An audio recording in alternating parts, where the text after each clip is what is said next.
எழுந்து நின்று இருக்கீங்க. இதை செய்யறதுக்கு நிறைய தைரியம் வேணும், நிறைய நம்பிக்கை வேணும். அது எழுந்த போதும் அது உடைந்த போதும் நீங்களே எங்கேயோ தேடி அதை எடுத்துக்கிட்டீங்க. இப்படி உங்க உணர்வுகள் கிட்டத்தட்ட நாட்டியம் ஆடிச்சுனே சொல்லலாம்.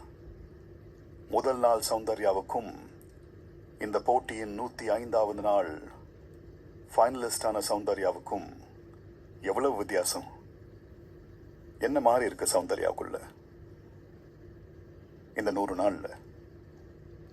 இத சௌந்தர்யா தெரிஞ்சுக்கணும்னு ஆசைப்படுறாங்க. கண்ணை திறந்து சௌந்தர்யாவை பார்த்து ஹலோ சொல்லுங்க. ஹலோ. நீ ரொம்ப தைரியமான பொண்ணு. உனக்கு உள்ள பயம் இருந்தாலும் நீ வெளியில காட்டிக்க மாட்ட. உனக்கு தோன்றதை நீ பேசுவ. ஆனா அது கரெக்டாக தான் இருக்கும். யார் உன்னை அடிமட்டமா பேசினாலுமே உனக்கே நீ தைரியமாக கொடுத்து அந்த ஸ்ட்ரென்த்தை உனக்கு நீ உருவாக்கியிருக்க. ஸோ எந்த இடத்துலையுமே நீ உடையாத. உன் மேலேயே நீ டவுட் பண்ணாத. உன் மேலே இருக்கிற கான்ஃபிடென்ஸ் தான் எப்பவுமே நான் வியப்பாக பார்ப்பேன்.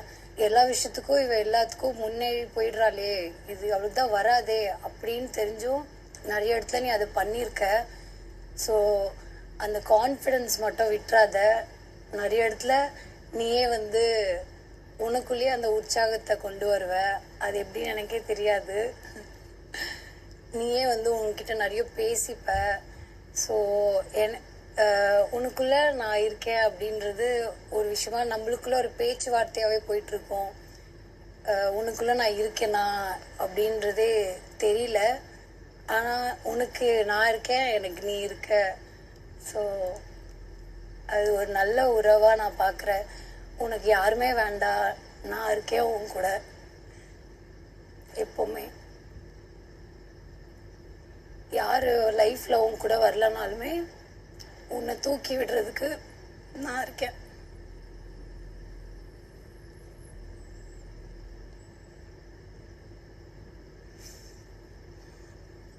நீ அழுதான் நல்லாவே இல்லை, அதனால அழுவாத.